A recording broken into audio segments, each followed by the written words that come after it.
kapan misalkan batuk itu harus dirujuk ke dokter. Outline-nya adalah seperti ini. Pertama adalah pendahuluan, kedua sekilas batuk, tiga bagaimana jika ada pasien batuk, terapinya seperti apa, cara asesmen dan manajemennya, contoh-contoh kasus dan penutup.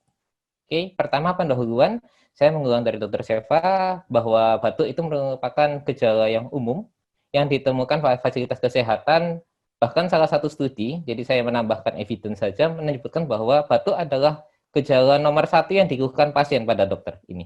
Studinya yang dari Finlay et al. 2018. Dan batuk itu merupakan manifestasi dari banyak sekali penyakit. Ini contoh kalau acute cough, bisa URTI, bisa RTI, bisa yang saluran nafas bawah, bisa menjadi manifestasi asma, manifestasi COPD. Bahkan batuk, kalau dari durasi kan dibagi 3 tuh. Beda durasi aja sudah beda etiologi nih. Kalau misalnya subakut gitu, bisa saja bronkitis, bisa saja GERD gitu. Kalau misalnya kronis, bisa saja TB gitu. Atau bahkan mungkin yang sekarang sedang naik daun ini, batuk-batuk akut sangat ditakuti karena bisa saja menjadi COVID begitu. Dan rentangnya luas sekali, dari infeksius sampai ke autoimun. Sangat besar sekali. Dan apa yang harus dilakukan? Jika misalkan pasien datang, gitu, kita tahu bahwa oh pasiennya batuk gitu, apakah langsung oh ini obat batuknya Pak gitu, oh ini dikasih obat B aja gitu, apakah itu cukup? Gitu. Kita kembali ke anggapannya prinsip awal seperti yang disampaikan oleh kedua pembicara pertama, bahwa batuk itu tidak selalu kita musuhi. Jadi pada dasarnya batuk adalah mekanisme pertahanan tubuh untuk mengeluarkan partikel asing, baik itu sekret gitu, baik itu mungkin postnasal drip atau nasal discharge yang tadi di pada anak gitu, maupun mungkin mediator inflamasi, sehingga batuk itu fungsinya protektif. Kita harus ingat dulu ini, batuk fungsinya protektif. Cuma memang pada beberapa kasus gitu, batuk itu pada beberapa kasus batuk itu memang bisa bisa lebih buruk gitu. Batuk yang terlalu, kalau bahasa Jawanya ngekel gitu, sampai berasa sesek atau bahkan mungkin nggak bisa nafas gitu. Nah, itu yang memang harus dikontrol gitu.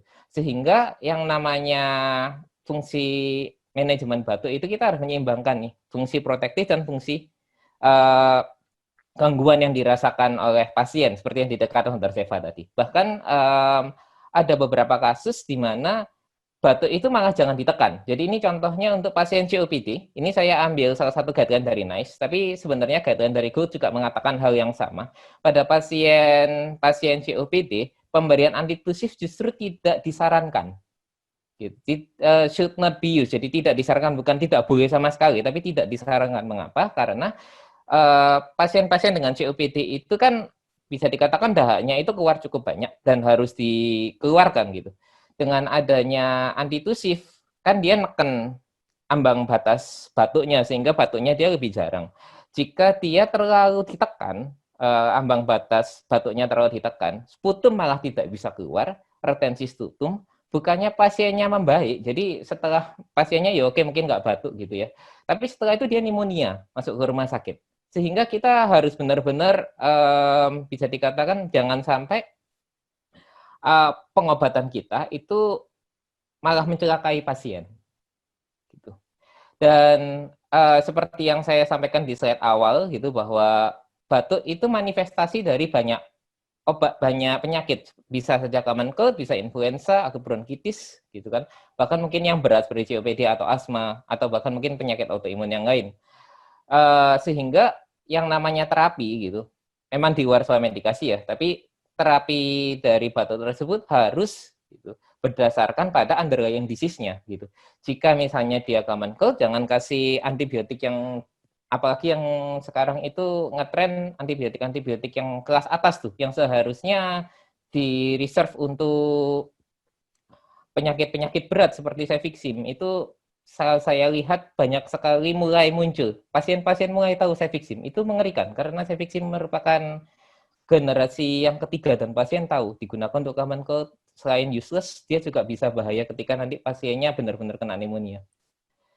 Sehingga kalau misalnya kita mau terapi, Tidak bisa langsung kayak yang tadi itu. Jadi what option we have, kita harus lakukan assessment dulu.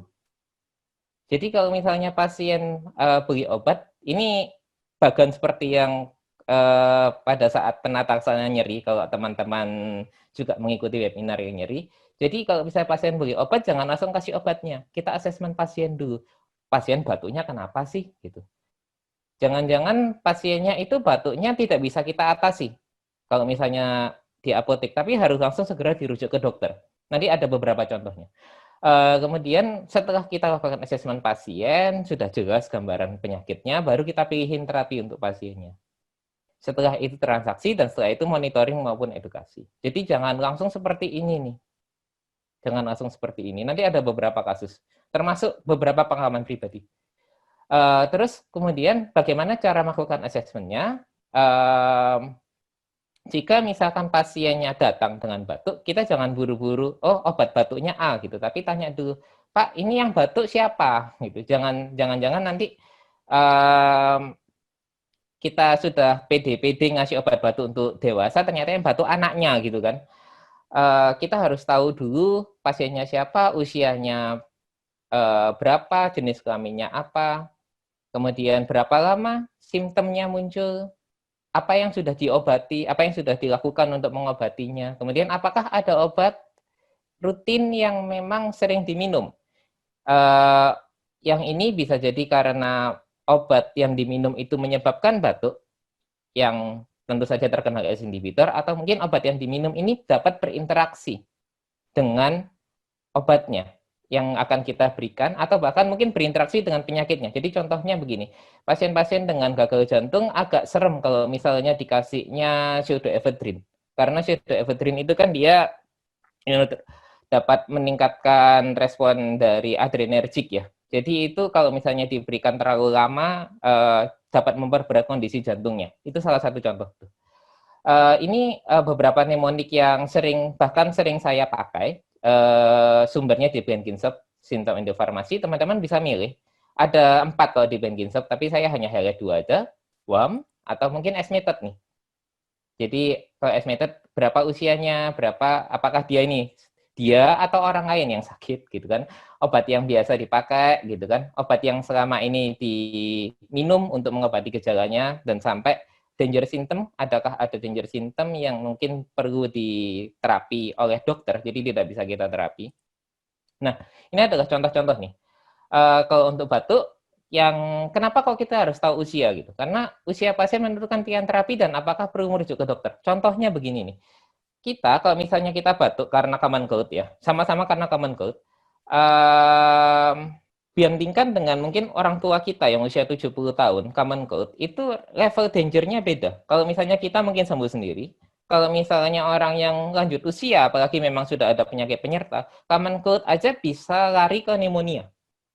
Itu yang contoh yang pertama gitu. Contoh yang kedua, ini adalah salah satu obat yang sering muncul di sirup-sirup anak untuk batuk, pilek, pseudoephedrine gitu, atau bahkan kalau cetirizine sih masih golongan obat keras ya, tapi pseudoephedrine ini kan ada beberapa yang memang label biru atau hijau, itu tidak dilisensikan pada anak di bawah usia 2 tahun. Jadi dengan misalnya kita tahu usianya, kita bisa pilihin nih, obat yang cocok untuk pasiennya apa. Kemudian durasi nih, tadi kan ada durasi, kalau misalnya ini aja. Jadi ada yang namanya batuk akut, subakut, kronis tergantung durasinya.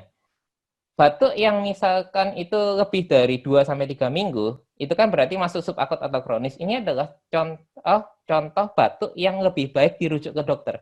Karena banyak kasus batuk-batuk yang subakut atau kronis itu menjadi salah satu contoh tanda yang lebih serius.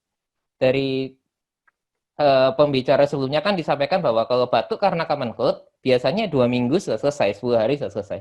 Lebih dari itu, jangan teman-teman kasih langsung obat batuk, lebih baik di assessment dulu nih. Apakah ada underlying disease di sana?